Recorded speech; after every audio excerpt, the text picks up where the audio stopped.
Hello to everyone and एक और most important question अपना बोर्ड एग्जामिनेशन का यहाँ पर हम सॉल्व करने की कोशिश करेंगे। क्वेश्चन कुछ इस तरह से होगा कि आपके पास एक पेयर ऑफ डाइस दी गई होगी। डाइस यस, जैसे हम लूडो खेलते हैं, इसमें नंबर आ सकते हैं 1 2 3 4 5 6।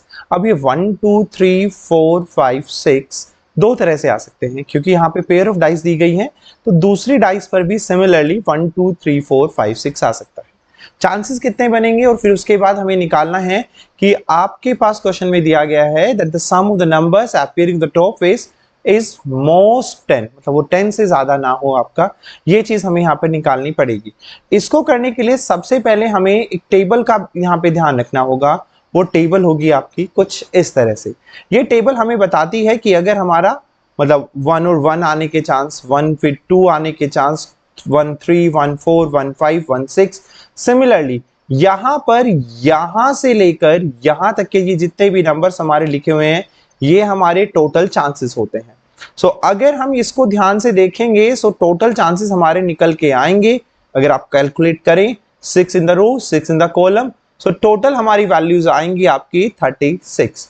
प्रोबेबिलिटी का फॉर्मूला अगर किसी को आप में से याद हो तो लिख सकते हैं, probability of an event is equals to that is favourable outcome upon total number of outcome. Okay, so now the formula हमारे पास है। और अगर मैं आपसे पूछूं कि यहां पर 10 आने के चांसेस, आपको कोई कॉम्प्लिकेशन नहीं आएगी इसमें। अगर हम ध्यान से देखें कि यहां पर ये आपका 10 लेके आ रहा है, ये आपका 10 लेके आ रहा है और ये आपका 10 लेके आ रहा है। सिमिलरली एट मोस्ट 10, मतलब 10 आ सकता है आपका, मतलब हम एलिमिनेट करने वाले हैं 1 2 और 3 चांसेस को। आउट ऑफ 36 अगर हम 3 माइनस कर रहे हैं तो हमारा आएगा 33 अपॉन 36। इसको सिंप्लीफाई करके लिख सकते हैं 11 अपॉन 12। सिमिलरली कुछ भी आ सकता है, एट मोस्ट पूछा गया है। अगर लेस देन 10 आता तो हम यहां से जितने भी आपकी नंबर्स हैं उनको कैलकुलेट करते। अगर 10 पूछा जाता तो मैं इन तीनों नंबर को लेके चलता एंड सो ऑन। था ना इजी।